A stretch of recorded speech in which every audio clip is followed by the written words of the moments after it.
ഈ ലോകത്ത് അനിലും രാജനും ഒക്കെ അങ്ങനെ നിസ്സാരമായി കടന്നു പോകാൻ വന്നവരല്ല. നമ്മൾ ഇനിയും കാണും, ആഘോഷിക്കും. മഹാനായ എം ടി സാർ വർഷങ്ങൾക്ക് മുമ്പ് പ്രവചിച്ചതുപോലെ അനിലും രാജനും ഒന്നും വെറുതെ അങ്ങ് പോകാൻ വന്നവരല്ല. 100 വയസ്സ് തികയാറായ മലയാള സിനിമയ്ക്ക് ഏകദേശം 50 വയസ്സ് തികയാറായ 2 നായകന്മാർ. 50 വയസ്സെന്ന് പറഞ്ഞത് അവരുടെ എക്സ്പീരിയൻസ് ആണ് കേട്ടോ. മലയാളത്തിൻ്റെ സ്വന്തം ലാലേട്ടന് ഇന്ന് 64-ാം പിറന്നാൾ. ആദ്യമേ തന്നെ പ്രിയപ്പെട്ട ലാലേട്ടന് എല്ലാവിധ പിറന്നാൾ ആശംസകളും നേർന്നുകൊള്ളുന്നു. നോബൽ ബ്രൂട്ടസിന്റെ ഇന്നത്തെ എപ്പിസോഡ് സംസാരിക്കുന്നത് ഏകദേശം 45 വർഷത്തോളം മലയാള സിനിമയിൽ സജീവമായ ശ്രീ മോഹൻലാൽ എന്ന നമ്മുടെ സ്വന്തം ലാലേട്ടന്റെ മലയാളികൾ കണ്ടിരിക്കേണ്ട ഒരു 10 സിനിമകളെ പരിചയപ്പെടുത്താനാണ്. പരിചയപ്പെടുത്തലല്ല, ഒട്ടുമിക്ക എല്ലാവരും കണ്ടിട്ടുണ്ടാവും. എന്നാലും ജനറേഷൻ മാറുന്തോറും മോഹൻലാൽ എന്ന് പറഞ്ഞ നടൻ പലപ്പോഴും ഒരു കേട്ടുകേൾവിയായി മാറുന്ന ഒരു സിറ്റുവേഷനാണ്. അദ്ദേഹത്തിലെ ഒരു താരത്തെ മാത്രം ഒരു പരിധിയിൽ കൂടുതൽ യൂട്ടിലൈസ് ചെയ്യുന്ന ഈ ഒരു അവസ്ഥയിൽ അല്ലെങ്കിൽ ഈ ഒരു സാഹചര്യത്തിൽ മോഹൻലാൽ എന്നൊരു നടൻ അദ്ദേഹം തൻ്റെ ഒരു സുവർണ കാലഘട്ടത്തിൽ അടയാളപ്പെടുത്തി പോയ ഒരുപാട് കഥാപാത്രങ്ങളുണ്ട്. അത്തരത്തിൽ എടുത്തു പറയത്തക്ക ഒരു കഥാപാത്രങ്ങളുണ്ട്. അതായത് ഇപ്പോൾ പൊതുവെ മോഹൻലാൽ എന്ന് പറഞ്ഞ നടനെ കണ്ടിരിക്കേണ്ട 10 സിനിമകൾ എന്ന് പൊതുവെ അടയാളപ്പെടുത്തുന്ന മുഖ്യമായ ചില സിനിമകളുടെ പേര് ഞാൻ പറയാം. കിരീടമുണ്ട്, ഭരതം, ഇരുവർ, വാനപ്രസ്ഥം, അമൃതംഗമയ, പാദമുദ്ര, ആ ഒരു കാറ്റഗറിയിൽ വരുന്ന ഏകദേശം ഒരു 10ഓളം സിനിമകളുണ്ട്. അത് പൊതുവെ എല്ലാവരും ചർച്ച ചെയ്യുന്ന സിനിമകളാണ്. പക്ഷെ അതിനും അപ്പുറത്തേക്ക് ആ ഒരു പ്രഥമ ദൃഷ്ടിയിൽ വരുന്ന ഈ സിനിമകൾക്ക് അപ്പുറത്തേക്ക് മോഹൻലാൽ എന്ന നടനെ കഥാപാത്രമായി ജീവിച്ച അല്ലെങ്കിൽ ആ ഒരു കഥാപാത്രത്തിലേക്ക് ഇഴുകിച്ചേർന്ന അല്ലെങ്കിൽ ആ ഒരു കഥാപാത്രത്തെയൊക്കെ കണ്ടിട്ടാണ് ഞാൻ ഉൾപ്പെടെയുള്ള ഒരുപാട് പേര് അദ്ദേഹത്തെ ലാലേട്ട എന്ന് വിളിക്കുന്ന ആ ഒരു ഇമോഷണൽ അറ്റാച്ച്മെന്റിലോട്ട് ഇത്രയധികം മലയാള സിനിമ വളർന്നതും ഞങ്ങളെപ്പോലുള്ള ഒരുപാട് ആരാധകരെ സൃഷ്ടിച്ചതും. അപ്പൊ അങ്ങനെ ആ ഒരു ആരാധക വൃന്ദത്തെ സൃഷ്ടിച്ച ആ ഒരു ലെജൻഡിന്റെ എടുത്തു പറയേണ്ട ഒരു 10 സിനിമകളെ ഞാൻ നിങ്ങളുടെ മുമ്പിലേക്ക് അവതരിപ്പിക്കുകയാണ്. നോബൽ ബ്രൂട്ടസിന്റെ പുതിയ എപ്പിസോഡിലേക്ക് എല്ലാവർക്കും സ്വാഗതം. ഞാനിവിടെ പരിചയപ്പെടുത്തുന്ന സിനിമകൾ എന്ന് പറഞ്ഞെങ്കിൽ അതായത് 1979 മോഹൻലാൽ എന്ന് പറഞ്ഞ ലെജൻഡ് ആദ്യമായിട്ട് മലയാള സിനിമയ്ക്ക് അല്ലെങ്കിൽ ക്യാമറയ്ക്ക് മുമ്പിൽ മുഖം കാണിക്കുന്നത്. ഇന്നിപ്പോൾ 2024, അതായത് ഏകദേശം 45 വർഷം എത്തി നിൽക്കുന്നു. ഈ 45 വർഷത്തിൽ ഇദ്ദേഹം കൈയാളിയ അല്ലെങ്കിൽ ഇദ്ദേഹം അനശ്വരമാക്കിയ ഒരു പിടി കഥാപാത്രങ്ങളുണ്ട്. അപ്പോൾ ഇദ്ദേഹത്തിന്റെ ആദ്യകാലം മുതൽ ആ ഒരു ഇയറിന്റെ ബേസിസിലാണ് ഞാൻ ഈ കഥാപാത്രങ്ങളെ പരിചയപ്പെടുത്തുന്നത്. അതില് ഇപ്പൊ മോഹൻലാൽ എന്ന് പറഞ്ഞ നടൻ നായകനായി അഭിനയിച്ച കഥാപാത്രങ്ങൾ മാത്രമല്ല, ഗസ്റ്റ് റോളിൽ വന്ന കഥാപാത്രങ്ങളും ഇതിൽ ഉൾപ്പെടുന്നുണ്ട്. ആദ്യമായി ഞാൻ നിങ്ങളുടെ മുമ്പിൽ പരിചയപ്പെടുത്തുന്ന കഥാപാത്രം എന്ന് പറഞ്ഞത് അനിൽകുമാർ, അതായത് ആൾക്കൂട്ടത്തിൽ തനിയെ എന്ന് പറഞ്ഞ IV ശശി ചിത്രത്തിലെ, അതായത് MT വാസുദേവൻ നായർ തിരക്കഥ എഴുതി IV ശശി സംവിധാനം ചെയ്ത ആൾക്കൂട്ടത്തിൽ തനിയെ എന്ന് പറഞ്ഞ ചിത്രത്തിൽ മമ്മൂട്ടി ആയിരുന്നു നായകൻ. പക്ഷെ അതിനകത്ത് മോഹൻലാൽ ഒരു ഗസ്റ്റ് അപ്പിയറൻസിൽ വരുന്നുണ്ട്. ഏതാനും സീനുകളിൽ മാത്രം വന്നു പോകുന്ന ആ ഒരു കഥാപാത്രം നമ്മുടെ മനസ്സിൽ സൃഷ്ടിച്ച ഒരു എന്താ പറയാ, നമ്മുടെ മനസ്സിൽ അത്രയും ആഴ്ന്നിറങ്ങിയിട്ടാണ് ആ ഒരു കഥാപാത്രം കടന്നു പോകുന്നത്. മോഹൻലാൽ എന്ന് പറഞ്ഞ നടന്റെ അഭിനയ ജീവിതത്തിലെ തുടക്കകാലങ്ങളിൽ അനശ്വരമാക്കിയ ഒരു കഥാപാത്രമാണ് ഈ ആൾക്കൂട്ടത്തിൽ തനിയെ എന്ന സിനിമയിലെ അനിൽകുമാർ. പൊതുവെ മോഹൻലാലിന്റെ ഏറ്റവും മികച്ച ഗസ്റ്റ് അപ്പിയറൻസ് എന്ന് കൊട്ടിഘോഷിക്കപ്പെടുന്നത് നിരഞ്ജൻ എന്ന് പറഞ്ഞ കഥാപാത്രമാണ്. പക്ഷെ നിരഞ്ജൻ എന്ന് പറഞ്ഞ കഥാപാത്രത്തിന് ഒരു പരിധിവരെ മോഹൻലാൽ എന്ന് പറഞ്ഞ നടന്റെ സ്റ്റാർഡം ഒരു പരിധി വരെ ആ ഒരു കഥാപാത്രത്തിന്റെ ഇൻഫ്ലുവൻസിന് കാരണമായിട്ടുണ്ട്. പക്ഷെ ഈ അനിൽകുമാർ എന്ന് പറഞ്ഞ കഥാപാത്രത്തിന്റെ രംഗപ്രവേശം വരുന്ന സമയത്ത് മോഹൻലാൽ ഇത്ര വലിയ ജനപ്രിയ താരമൊന്നുമല്ല. ആ ഒരു ജനപ്രിയ താരത്തിന്റെ ലെവലിലേക്ക് കടന്നു വരുന്ന ഒരു സാഹചര്യമായിരുന്നു. അപ്പൊ അന്നത്തെ ഈ അനിൽകുമാർ സൃഷ്ടിച്ച ഒരു ഇമ്പാക്റ്റ് ഉണ്ട് ആ ഒരു കഥാപാത്രത്തിൽ. നായകനായ മമ്മൂട്ടി അതിൽ എനിക്ക് തോന്നുന്നു സീമ വളരെ മനോഹരമായ ഒരു വേഷം ചെയ്തിട്ടുണ്ട്. അപ്പൊ ഇത്രയും ലീഡിങ് ആയി ബാലൻ കെ നായരുണ്ട്. ഇവരൊക്കെ വളരെ തകർത്ത് അഭിനയിച്ച് നിൽക്കുന്ന ആ ഒരു സിനിമയിൽ മോഹൻലാല് സൃഷ്ടിച്ച ഒരു നിസ്സാര നിമിഷം കൊണ്ട് മോഹൻലാൽ നമ്മുടെ മനസ്സിലോട്ട് കയറി പറ്റുകയാണ്. അപ്പൊ കാണാത്തവരുണ്ടെങ്കിൽ ആ ചിത്രം കാണുക. അപ്പൊ ആ ഒരു ചിത്രമാണ് ആദ്യമായി ഞാൻ നിങ്ങളുടെ മുമ്പിലേക്ക് സമർപ്പിക്കുന്നത്. മോഹൻലാലിൻ്റെതായി ഞാൻ അടുത്തതായി നിങ്ങളെ പരിചയപ്പെടുത്തുന്ന ഒരു ചിത്രം എന്ന് പറയുന്നത് IV ശശി സംവിധാനം ചെയ്ത് അനുഗ്രഹീതനായ P പത്മരാജൻ തിരക്കഥ എഴുതിയ കരിമ്പിൻ പൂവിനക്കരെ എന്ന് പറഞ്ഞ സിനിമയാണ്. അത് മോഹൻലാലിന്റെ ആ ഒരു മോഹൻലാലിന്റെ സ്റ്റാർഡത്തിലേക്കൊക്കെ നടന്നെടുക്കുന്ന ആ ഒരു സമയത്ത് ഇറങ്ങിയ സിനിമയാണ്. ഈ സിനിമയൊക്കെ സാമ്പത്തികമായിട്ട് വിജയമായിരുന്നു എന്ന് ചോദിച്ചാൽ എനിക്ക് അതിന് വ്യക്തമായ അറിവില്ല. പക്ഷേ ഞാൻ കണ്ടിട്ടുള്ള സിനിമകളിൽ മോഹൻലാലിന്റെ എടുത്തു പറയേണ്ട ഒരു അഭിനയം കാഴ്ചവെച്ചിരിക്കുന്ന ഒരു സിനിമയാണ്. പലരും ഇതിലെ ഭദ്രൻ എന്ന് പറഞ്ഞ കഥാപാത്രത്തെ അധികം അങ്ങനെ പോഴ്ത്തിയൊന്നും ഞാൻ കേട്ടിട്ടില്ല. പക്ഷെ മോഹൻലാലിന്റെ അഭിനയ ജീവിതത്തിൽ ഭദ്രനെ ഒഴിവാക്കിക്കൊണ്ട് നമുക്ക് മുന്നോട്ട് പോകാൻ സാധിക്കില്ല. കാര്യം നമ്മളുടെയൊക്കെ സുഹൃത്ത് വലയങ്ങളിലൊക്കെ കാണുന്ന ഒരു ഒറ്റ ബുദ്ധിയായിട്ടുള്ള ഒരു സുഹൃത്തുക്കളൊക്കെ ഉണ്ടാവും, അല്ലെങ്കിൽ നമ്മൾ കണ്ടു വളർന്നേക്കുന്ന ചില ആളുകളുണ്ടാവും. എന്താണെന്ന് ചോദിച്ചാൽ ഉടനെ ഏതാണെന്ന് പറയുന്നത്, അല്ലെങ്കിൽ ഒന്ന് പറഞ്ഞ് രണ്ടാമത്തേനെ അടി അല്ലെങ്കിൽ വെട്ട് എന്നുള്ള ഒരു സ്റ്റൈലിൽ നീങ്ങുന്ന ചില ഒറ്റബുദ്ധി ക്യാരക്ടർ. ഇപ്പൊ നമ്മുടെ മഹേഷിന്റെ പ്രതികാരത്തിലെ ജിൻസൺ എന്ന് പറഞ്ഞ കഥാപാത്രത്തെയൊക്കെ നമുക്ക് വേണമെങ്കിൽ ഒരു ഉദാഹരണമായിട്ട് പറയാം. അത്തരത്തിലുള്ള ഒരു ക്യാരക്ടർ അത് മോഹൻലാലിന്റെ ആദ്യ, അതായത് അഭിനയത്തിൽ വന്ന, അല്ലെങ്കിൽ ഒരു സിനിമയിലേക്ക് കടന്നു വന്ന ആദ്യത്തെ 5-6 വർഷത്തിനുള്ളിൽ ചെയ്ത മികച്ച ഒരു കഥാപാത്രം. ഈ സിനിമയിൽ മമ്മൂട്ടിയും മോഹൻലാലും ഏകദേശം തുല്യ റോളിലുള്ള കഥാപാത്രങ്ങളാണ് ചെയ്തിരിക്കുന്നത്. പക്ഷേ മോഹൻലാലിന്റെ ഈ ഇതിൻ്റെ അകത്തെ പ്രകടനം എടുത്തു പറയേണ്ട ഒന്നാണ്. അപ്പൊ കാണാത്തവരുണ്ടെങ്കിൽ അവർക്ക് മുന്നിലേക്ക് ഞാൻ ഈ സിനിമ സമർപ്പിക്കുന്നു. IV ശശി സംവിധാനം ചെയ്ത് പത്മരാജൻ തിരക്കഥ എഴുതിയ കരിമ്പിൻ പൂവിനക്കരെ. മൂന്നാമതായി ഞാൻ നിങ്ങളുടെ മുമ്പിലേക്ക് പരിചയപ്പെടുത്തുന്ന സിനിമ എന്ന് പറഞ്ഞാൽ ഇതേ കാലഘട്ടങ്ങളിൽ, ഒരു 85-86 കാലഘട്ടങ്ങളിൽ, ഞാൻ അതിന്റെ കറക്റ്റ് ഇയർ ഓഫ് റിലീസ് ഒന്നും ഞാൻ നോക്കിയിട്ടില്ല, പക്ഷെ ആ ഒരു 85-86 കാലഘട്ടങ്ങളിലാണ് ഈ സിനിമ റിലീസാവുന്നത്. ഇതൊരു ഇൻവെസ്റ്റിഗേഷൻ ത്രില്ലറായിരുന്നു. പത്മരാജൻ സാർ തിരക്കഥ എഴുതി സംവിധാനം ചെയ്ത കരിയിലക്കാറ്റ് പോലെ. മുന്നേ പറഞ്ഞ സിനിമയിലെ അതുപോലെ തന്നെ ഇതിലും മമ്മൂട്ടിയും മോഹൻലാലും ഏകദേശം തുല്യ പ്രാധാന്യമുള്ള ഒരു കഥാപാത്രങ്ങളെയാണ് ചെയ്തിരിക്കുന്നത്. പക്ഷെ ഇവർ ഫേസ് ടു ഫേസ് വരുന്നില്ല. മമ്മൂട്ടി അവതരിപ്പിച്ച കഥാപാത്രത്തിന്റെ ദുരൂഹ സാഹചര്യത്തിലുള്ള ഒരു മരണം അന്വേഷിക്കാൻ വരുന്ന ഒരു പോലീസ് ഉദ്യോഗസ്ഥൻ, DYSP അച്യുതൻകുട്ടി എന്ന് പറഞ്ഞൊരു പോലീസ് ഉദ്യോഗസ്ഥനായിട്ടാണ് മോഹൻലാല് ഈ സിനിമയിൽ തൻ്റെ റോള് മികച്ചതായി ചെയ്തിരിക്കുന്നത്. മോഹൻലാലിന്റെ അഭിനയ ജീവിതത്തിൽ എടുത്തു പറയേണ്ട മറ്റൊരു കഥാപാത്രമാണ് ഇതിലെ DYSP അച്യുതൻകുട്ടി. പൊതുവെ പോലീസ് കഥാപാത്രങ്ങൾ പറയുമ്പോൾ നമ്മുടെ മനസ്സിലേക്ക് ആദ്യമായിട്ട് ഓടിയെത്തുന്നത് സുരേഷ് ഗോപിയും പിന്നീട് മമ്മൂട്ടിയിലേക്ക് കഥാപാത്രങ്ങളാണെന്നുണ്ടെങ്കിലും ഏകദേശം ഒരു ഫയർ ബ്രാൻഡ് പോലീസ് അല്ല, പക്ഷേ നല്ല എന്താ പറയുക, ഡിസിപ്ലിൻഡ് ആക്ടിങ് എന്നൊക്കെ വേണമെങ്കിൽ നമുക്ക് പറയാം. അത്തരത്തിൽ മികച്ചതായി മാറ്റിയ ഒരു സിനിമയാണ് കരിയിലക്കാറ്റ് പോലെയും അതിലെ ഈ കഥാപാത്രവും. അതിനുശേഷം അതേ പാറ്റേണിലെ മുഖം എന്ന് പറഞ്ഞ സിനിമയിലൊക്കെ മോഹൻലാൽ മുഖം കാണിച്ചിട്ടുണ്ട്. പക്ഷേ എന്നാലും ഈ ഒരു സിനിമ എടുത്തു പറയേണ്ട ഒരു സിനിമയാണ്. മോഹൻലാലിന്റെ അഭിനയ ജീവിതത്തിലെ മികച്ച ഒരു കഥാപാത്രം കൂടിയാണ് ഇതിലെ അച്യുതൻകുട്ടി. നാലാമതായി ഞാൻ നിങ്ങളെ പരിചയപ്പെടുത്തുന്ന സിനിമ, ഈ സിനിമ ഒട്ടുമിക്ക എല്ലാവരും മോഹൻലാൽ ഫാൻസ് ആയിട്ടുള്ളവരും അല്ലെങ്കിൽ അല്ലാത്തവരുമായ എല്ലാവിധ ആരാധകരും അല്ലെങ്കിൽ എല്ലാവിധ ആസ്വാദകരും കണ്ടിട്ടുള്ള ഒരു സിനിമയാണ്. ഈ സിനിമ അങ്ങനെ ആരും മിസ് ചെയ്യാൻ സാധ്യതയില്ല. പ്രിയദർശൻ സംവിധാനം ചെയ്ത് ദാമോദരൻ മാഷ് സ്ക്രിപ്റ്റ് തയ്യാറാക്കിയ ആര്യൻ എന്ന് പറഞ്ഞ സിനിമ. ഇതിൻ്റെ അകത്തൊരു ദേവനാരായണൻ നമ്പൂതിരി എന്ന് പറഞ്ഞ ഒരു കഥാപാത്രത്തെയാണ് മോഹൻലാൽ അവതരിപ്പിച്ചിരിക്കുന്നത്. മോഹൻലാലിനോടൊക്കെ വളരെ ഇഷ്ടം തോന്നുന്ന, അല്ലെങ്കിൽ മോഹൻലാലിനോടുള്ള ഒരു ഇഷ്ടം മലയാളിയുടെ മനസ്സിൽ ഊട്ടിയുറപ്പിച്ച കഥാപാത്രങ്ങളിൽ ഒന്നാണ് ഇതിലെ ദേവൻ എന്ന് പറഞ്ഞ കഥാപാത്രം. ആ കാലഘട്ടങ്ങളിലൊക്കെ ഇതിനകത്ത് മോഹൻലാൽ പറയുന്ന ഒരു ഹിന്ദി ഡയലോഗുണ്ട്, മുജേ ചേൻ ചാഹി. അതൊക്കെ അന്ന് ഞങ്ങളുടെയൊക്കെ കുട്ടിക്കാലങ്ങളിൽ ഞങ്ങൾ പരസ്പരം തല്ലുകൂടുമ്പോഴൊക്കെ ഇങ്ങനെ പറഞ്ഞു രസിച്ചിരുന്ന ഒരു ഡയലോഗായിരുന്നു.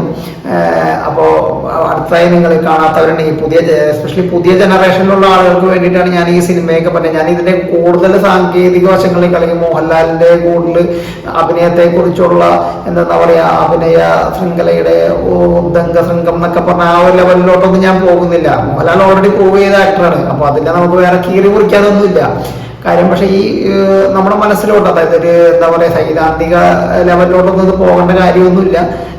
പക്ഷെ നമ്മുടെ മനസ്സിലെന്നും ഓർമ്മയിൽ നിൽക്കുന്ന കഥാപാത്രങ്ങൾ. അപ്പൊ അത്തരത്തിലുള്ളൊരു കഥാപാത്രമായിരുന്നു ആര്യനിലെ ദേവൻ. അപ്പൊ കാണാത്തവരുണ്ടെങ്കിൽ ആ ചിത്രം കാണുക. നിങ്ങളുടെ മുമ്പിലേക്ക് ഞാൻ അടുത്തതായിട്ട് പരിചയപ്പെടുത്തുന്ന ചിത്രം, അത് എനിക്ക് തോന്നുന്നു 92-ലോ 93-ലോ ആട്ടെ ഇറങ്ങിയതാണ് ആ ചിത്രം. ജോൺ പോൾ തിരക്കഥ എഴുതി അനിൽ സംവിധാനം ചെയ്ത സൂര്യഗായത്രി. അതും മോഹൻലാലിന്റെ അഭിനയ ജീവിതത്തിലെ വളരെ മികച്ച ഒരു കഥാപാത്രമായിരുന്നു. പക്ഷേ ഒരിടത്തും ആരും ഈ ഒരു കഥാപാത്രത്തെ ഒന്നും അങ്ങനെ എടുത്ത് പരാമർശിക്കുന്നത് കേട്ടിട്ടില്ല. അതായത് മോഹൻലാലിന്റെ ഒരു എന്താ പറയാ ഒരേ കാലഘട്ടം, പക്ഷെ അതിന്റെ രണ്ട് വ്യത്യസ്തമായ ഭാവങ്ങൾ. അതായത് ഇതിനകത്തൊരു അച്ഛനും മകനും തമ്മിലുള്ള ഒരു സ്നേഹബന്ധമൊക്കെ വളരെ മനോഹരമായിട്ട് എടുത്ത് കാണിക്കുന്ന ഒരു സിനിമയാണ്. പക്ഷെ ഈ ഒരു മകന്റെ മരണത്തിന് മുമ്പും മരണത്തിന് ശേഷവുമുള്ള ഒരച്ഛന്റെ മാനസികാവസ്ഥകൾ വളരെ മനോഹരമായിട്ട് മോഹൻലാൽ അവതരിപ്പിച്ചിട്ടുണ്ട്. അപ്പൊ മോഹൻലാലിന്റെ എന്താ പറയാ, മോഹൻലാലിന്റെ അഭിനയമൊക്കെ അത്ര ഇഷ്ടമുള്ള ആളുകൾ എന്തായാലും കണ്ടിരിക്കേണ്ട ഒരു സിനിമയാണ് സൂര്യഗായത്രി. ആറാമതായിട്ട് ഞാൻ നിങ്ങളുടെ മുമ്പിൽ പരിചയപ്പെടുത്താൻ പോകുന്ന സിനിമ, അതിന് പ്രത്യേകിച്ച് മുഖവുരയുടെ ഒന്നും ആവശ്യമില്ല. എനിക്ക് തോന്നുന്നു മലയാളികൾ ഏറ്റവും അധികം കണ്ട സിനിമയും ഏറ്റവും അധികം കേട്ട പാട്ടും ഈ ചിത്രത്തിലേക്ക് എന്താവും. പക്ഷെ ആ ചിത്രമല്ല ഞാൻ നിങ്ങളുടെ മുമ്പിൽ പറയുന്നത്. ഞാൻ പറഞ്ഞു വരുന്നത് കേൾക്കുമ്പോൾ ഏകദേശം എല്ലാവർക്കും മനസ്സിലായിട്ടുണ്ടാവും. ലോഹിതദാസിന്റെ തിരക്കഥയിൽ സിബി മലയിൽ സംവിധാനം ചെയ്ത് മോഹൻലാലിന്റെ ഒരു എന്താ പറയാ, മോഹൻലാൽ എന്ന നടനെ മലയാളിയുടെ മനസ്സിൽ ഊട്ടി ഉറപ്പിച്ച ഒരു സിനിമ കിരീടം എന്ന് പറഞ്ഞൊരു സിനിമയുണ്ട്. പക്ഷെ ഞാൻ കിരീടം എന്നുള്ള സിനിമയെ കുറിച്ചല്ല പറയുന്നത്. 93 കിരീടം എന്ന സിനിമയ്ക്ക് ഒരു 2ാം ഭാഗം ഉണ്ടായിരുന്നു. ചെങ്കോൽ എന്നാണ് ആ സിനിമയുടെ പേര്. കിരീടം എന്ന സിനിമ മലയാളികൾ എത്രമാത്രം കണ്ടിട്ടുണ്ടോ അല്ലെങ്കിൽ എപ്പോഴും കാണാൻ ആഗ്രഹിക്കുന്നു, അതിന്റെ നേർ വിപരീത അനുഭവമാണ് ചെങ്കോൽ എന്ന് പറഞ്ഞ സിനിമ. കാര്യം ചെങ്കോൽ എന്ന് പറഞ്ഞ സിനിമ സൃഷ്ടിക്കുന്ന ഒരു മാനസിക വിഭ്രാന്തി, അതിന്റെ ആ ഒരു മെന്റൽ ട്രോമ മലയാളി അല്ലെങ്കിൽ കാണുന്നവനെ ഒരിക്കലും വിട്ടുപോകില്ല. കിരീടം എത്രമാത്രം നമ്മൾ കാണാൻ ആഗ്രഹിക്കുന്നു, അതിന്റെ നേരെ ഓപ്പോസിറ്റ് ഒരിക്കലും കാണാൻ ആഗ്രഹിക്കാത്ത തരത്തിൽ അത്രയധികം വിങ്ങൽ അവശേഷിപ്പിച്ചുകൊണ്ടാണ് ചെങ്കോലും അതിലെ സേതുമാധവനും കടന്നു പോകുന്നത്. നമ്മൾ കണ്ട ഒരു പാവം പിടിച്ചൊരു സേതുമാധവൻ അതല്ലാത്ത മറ്റൊരാളായി മാറുന്നതും, പക്ഷെ ആ ആളായിട്ട് മാറിക്കഴിഞ്ഞിട്ടും അയാളുടെ ചില ഓർമ്മകൾ, അയാളുടെ ആ ഒരു പാവം മനുഷ്യൻ അയാളെ വിട്ടുപോകാണ്ട് ഒടുവിൽ മരണത്തിന് കീഴടങ്ങുന്നതുമായ മനോഹരമായ ഒരു സിനിമ നമ്മുടെ മനസ്സിൽ കുടിയേറുന്നത്. മോഹൻലാലിനോടൊപ്പം തന്നെ തിലകൻ, കവിയൂർ പൊന്നമ്മ ഇവരുടെയൊക്കെ പ്രകടനങ്ങൾ എടുത്തു പറയേണ്ടതാണ്. ഇവരുടെയൊക്കെ അതായത് നമ്മുടെ മനസ്സിൽ വിഗ്രഹങ്ങളെ പോലെ കണ്ടിരുന്ന പല കഥാപാത്രങ്ങളുടെയും പിന്നീടുള്ള ജീവിതം, അവരെ മാറ്റിമറിക്കുന്ന അവരുടെ സാഹചര്യങ്ങൾ എല്ലാം നമ്മുടെ വീണുടയുന്ന ചില വിഗ്രഹങ്ങളെ പോലെ നമ്മുടെ മനസ്സിൽ ഒരു വിങ്ങലായി അവശേഷിപ്പിച്ച ഒരു ചിത്രമായിരുന്നു ലോഹിതദാസ് തിരക്കഥ എഴുതി സിബി മലയിൽ സംവിധാനം ചെയ്ത ചെങ്കോൽ എന്ന് പറഞ്ഞ ചിത്രം. അടുത്തതായി ഞാൻ നിങ്ങളുടെ മുമ്പിൽ പരിചയപ്പെടുത്തുന്ന, അല്ലെങ്കിൽ നിങ്ങൾക്ക് എല്ലാവർക്കും അറിയാവുന്ന ഒരു സിനിമ. ഈ ഒരു സിനിമയും അല്ലെങ്കിൽ ഈ ഒരു കഥാപാത്രവും ഇല്ലാണ്ട് മോഹൻലാൽ എന്ന മനുഷ്യന്റെ അല്ലെങ്കിൽ മോഹൻലാൽ എന്ന് പറഞ്ഞ ലെജൻഡിന്റെ കരിയർ നമുക്ക് പറയാൻ അല്ലെങ്കിൽ കരിയറിനെ കുറിച്ച് നമുക്ക് പറഞ്ഞു പോകാൻ സാധിക്കില്ല. കാര്യം അത്രമാത്രം ഇൻഫ്ലുവൻസ് ഉള്ള ഒരു കഥാപാത്രം, അല്ലെങ്കിൽ അത്രമാത്രം ഫാൻ ബേസ് ഉള്ള ഒരു കഥാപാത്രം. ഇറങ്ങിയ കാലഘട്ടങ്ങളൊക്കെ എനിക്ക് തോന്നുന്നത് പലരും ഒരു അടിപ്പടം എന്ന ലെവലിൽ ഈ സിനിമയെ കണ്ടെങ്കിലും, പക്ഷേ ആ സിനിമ ഒരുപാട് എന്താ പറയുക, ഒരു ടോക്സിക് പാരന്റിങ് ഉൾപ്പെടെ ഒരുപാട് സന്ദേശങ്ങൾ ആ സിനിമ നമുക്ക് തരുന്നുണ്ട്. ആ സിനിമ മറ്റൊന്നുമല്ല, ഭദ്രൻ സംവിധാനം ചെയ്ത സ്ഫടികം എന്ന് പറഞ്ഞ സിനിമയെ പരാമർശിക്കാതെ ഒരിക്കലും മോഹൻലാൽ എന്ന് പറഞ്ഞ നടന്റെ കരിയർ നമുക്ക് സംസാരിക്കാൻ തന്നെ പറ്റില്ല. കാര്യം അത്രയധികം എനിക്ക് തോന്നുന്നത് ആടുതോമ പോലുള്ള ഒരു കഥാപാത്രം, അത്രയും ഫാൻ ബേസ് ഉള്ള ഒരു കഥാപാത്രം മലയാളത്തിൽ ഉണ്ടോ എന്ന് തന്നെ എനിക്ക് സംശയമാണ്. ഒരു വശത്ത് മംഗലശ്ശേരി നീലകണ്ഠൻ ഉണ്ട്, പക്ഷേ മംഗലശ്ശേരി നീലകണ്ഠനേക്കാൾ ഒരു ചില ആസ്പെക്ട്സിലെങ്കിലും എല്ലാ കാറ്റഗറി ആളുകൾക്കും ഒരേപോലെ ഇഷ്ടപ്പെടുന്ന അല്ലെങ്കിൽ ഒരേപോലെ സിമ്പതിയും എമ്പതിയും തോന്നുന്ന ഒരു കഥാപാത്രമാണ് ഇതിലെ തോമസ് ചാക്കോ എന്ന ആടുതോമ. സ്ഫടികത്തെക്കുറിച്ചും ആടുതോമേനെ കുറിച്ചും പറയുമ്പോൾ ഞാൻ അതിൻ്റെ ഇടയിൽ പരാമർശിച്ചൊരു പേരുണ്ട്, മംഗലശ്ശേരി നീലകണ്ഠൻ. ഈ മംഗലശ്ശേരി നീലകണ്ഠനെയും ഒഴിവാക്കിക്കൊണ്ട് മോഹൻലാലിന്റെ കരിയറോ അല്ലെങ്കിൽ മോഹൻലാലിന്റെ ഫിലിമോഗ്രാഫിയോ നമുക്ക് പൂർത്തിയാക്കാനാവില്ല. കാര്യം ഈക്വൽ ടു ആടുതോമ അത്രയധികം ഫാൻ ബേസ് ഉള്ള മറ്റൊരു മോഹൻലാലിന്റെ കഥാപാത്രം അല്ലെങ്കിൽ മോഹൻലാലിന്റെ മീശ വിരിയൻ കഥാപാത്രങ്ങളുടെ എല്ലാം ഒരു തലതൊട്ടപ്പൻ എന്ന് വേണമെങ്കിൽ നമുക്ക് പറയാവുന്ന, അല്ലെങ്കിൽ ആ ഒരു ശ്രേണിയിൽ പെടുന്ന അന്ന് ഒരു ജീവിതഗന്ധിയായ ഒരു കഥ പറഞ്ഞതാണ് മംഗലശ്ശേരി നീലകണ്ഠൻ എന്ന കഥാപാത്രത്തിലെ ദേവാസുരം എന്ന സിനിമ. പക്ഷെ ഞാനിവിടെ പറയുന്നത് ദേവാസുരം മികച്ച സിനിമയാണ് അല്ലെന്നുള്ള ഒരു അഭിപ്രായം എനിക്കില്ല. പക്ഷേ ഞാനിവിടെ നിങ്ങളുടെ മുമ്പിൽ പറയുന്ന, അല്ലെങ്കിൽ നിങ്ങളുടെ മുമ്പിൽ ആ ഒരു കാറ്റഗറിയിൽ ഞാൻ പേഴ്സണലി ഉൾപ്പെടുത്തുന്ന ഒരു സിനിമയാണ് ദേവാസുരത്തിന്റെ 2ാം ഭാഗം രാവണപ്രഭു. ഈ രാവണപ്രഭുവില് മോഹൻലാൽ 2 കഥാപാത്രങ്ങളെ അവതരിപ്പിച്ചിട്ടുണ്ട്. മംഗലശ്ശേരി നീലകണ്ഠൻ എന്ന് പറഞ്ഞ കഥാപാത്രവും അദ്ദേഹത്തിന്റെ മകനായ മംഗലശ്ശേരി കാർത്തികേയൻ എന്ന് പറഞ്ഞ കഥാപാത്രവും. അപ്പൊ എന്താണ് മോഹൻലാലിന്റെ ഫിലിമോഗ്രാഫിയിൽ ഈ കഥാപാത്രങ്ങൾക്ക് ഇത്ര പ്രാധാന്യം എന്ന് ചോദിച്ചിട്ടുണ്ടെങ്കിൽ, മോഹൻലാലിന്റെ അഭിനയ ജീവിതത്തിൽ അത്രമേൽ ആഴത്തിൽ, അതായത് ഓരോ മാസം ക്ലാസും മോഹൻലാൽ എന്ന നടനെയും മോഹൻലാൽ എന്ന സ്റ്റാർ മെറ്റീരിയലിനെയും അത്രയധികം യൂട്ടിലൈസ് ചെയ്ത ഒരു സിനിമയായിരുന്നു രാവണപ്രഭു. രാവണപ്രഭുവിൽ പറയുമ്പോൾ ഈ മംഗലശ്ശേരി നീലകണ്ഠൻ എന്ന് പറഞ്ഞ കഥാപാത്രത്തെ പ്രത്യേകം എടുത്തു പറയണം. അതായത് ദേവാസുരം എന്ന് പറഞ്ഞൊരു സിനിമയിൽ നമ്മൾ ഇഷ്ടപ്പെട്ട ഒരു മുൻകോപിയായ, ഒന്ന് പറഞ്ഞ രണ്ടാമത്തെ ഇടിക്കുന്ന, അതായത് കയ്യൂക്കിന്റെ ഭാഷ മാത്രം വശമുള്ള ഒരു മംഗലശ്ശേരി നീലകണ്ഠനിൽ നിന്നും തികഞ്ഞ സ്വാത്വികനും എല്ലാം ക്ഷമിക്കാൻ തയ്യാറായിട്ടുള്ള ഒരു സാധാരണ മനുഷ്യനിലേക്കുള്ള മംഗലശ്ശേരി നീലകണ്ഠന്റെ ഒരു പരകായ പ്രവേശമുണ്ട്.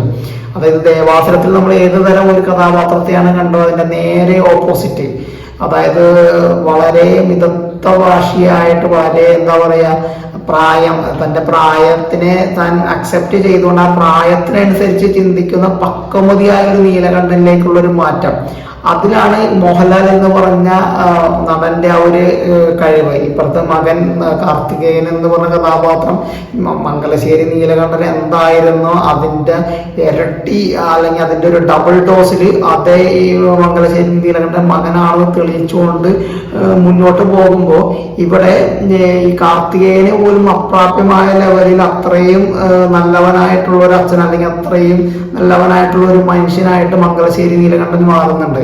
അയാൾ ദേഷ്യപ്പെടുന്നത് പോലും തന്നെ ഒരു ഉപദേശം, അല്ലെങ്കിൽ ഒരു നല്ല ഒരു സ്വാത്വികന്റെ ഭാഷയിലാണ് അദ്ദേഹം ദേഷ്യപ്പെടുന്നത്. ഒരു അല്ലെങ്കിൽ തന്റെ ശത്രുവായ മുണ്ടക്കൽ ശേഖരനോട് പോലും പുള്ളി കാണിക്കുന്ന ഒരു മനോഭാവമുണ്ട്.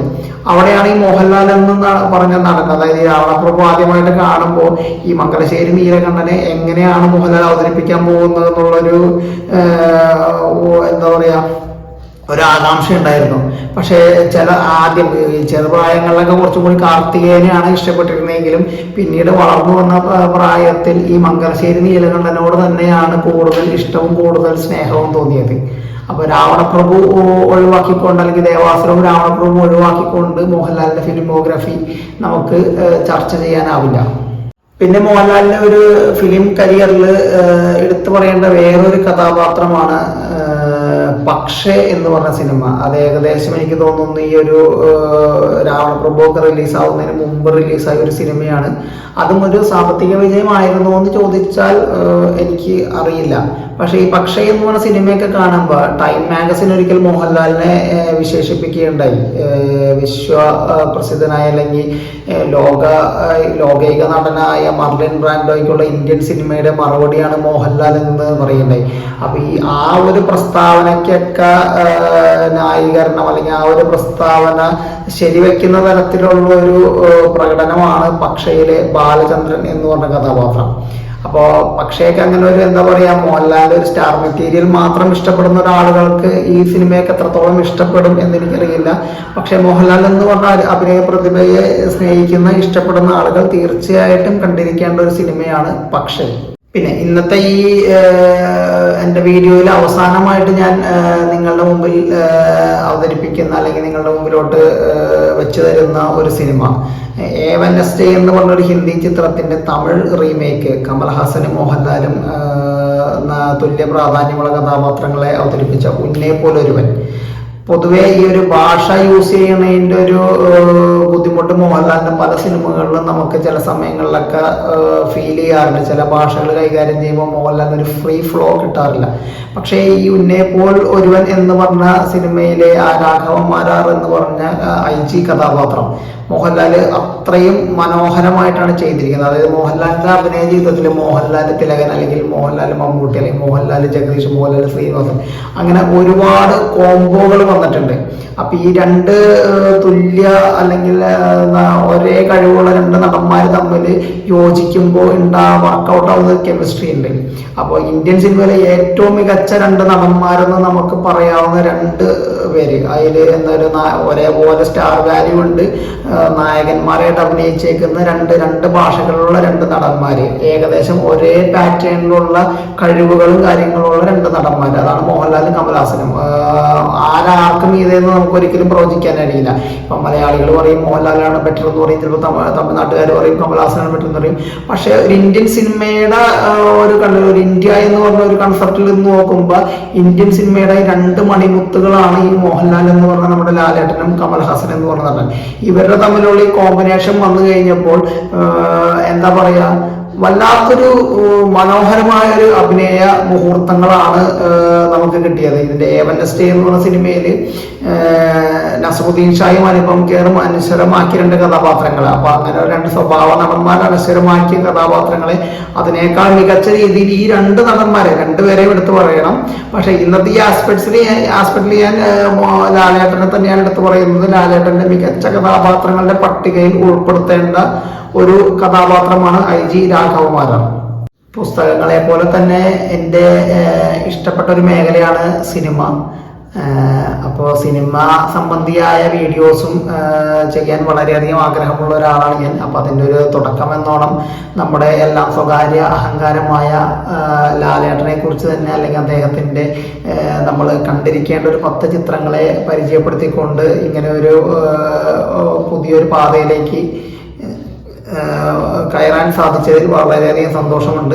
തുടർന്നും ഇതിന്റെ കണ്ടിന്യൂഷൻ എന്നോണം മോഹൻലാൽ എന്ന് പറഞ്ഞ നടന്റെ കണ്ടിരിക്കേണ്ട, ഇനിയും നമ്മൾ ഈ ഒരു 10 സിനിമയിലൊന്നും ഒതുങ്ങില്ല അദ്ദേഹത്തിന്റെ ഒരു കരിയർ ഗ്രാഫ്. അപ്പൊ ഈ ഇതിന് പുറമെ കണ്ടിരിക്കേണ്ട, അല്ലെങ്കിൽ മലയാളി തീർച്ചയായിട്ടും കണ്ടിരിക്കേണ്ട, അതായത് മോഹൻലാൽ സ്റ്റാർട്ടിങ് ടു 2024 വരെയുള്ള ഒരു കരിയർ ഗ്രാഫ് വെച്ച് നോക്കുകയാണെന്നുണ്ടെങ്കിൽ ഇപ്പൊ ഈ ലിസ്റ്റിൽ പറയാത്ത ഒരുപാട് സിനിമകളുണ്ട്. അപ്പൊ അത്തരം ചില സിനിമകളും അതിനെക്കുറിച്ചുള്ള എൻ്റെ വീക്ഷണങ്ങളും ഒക്കെ ആയിട്ട് ഇനിയൊരു വീഡിയോയുമായിട്ട് വരുന്നത് വരെ എല്ലാവർക്കും എൻ്റെ നമസ്കാരം.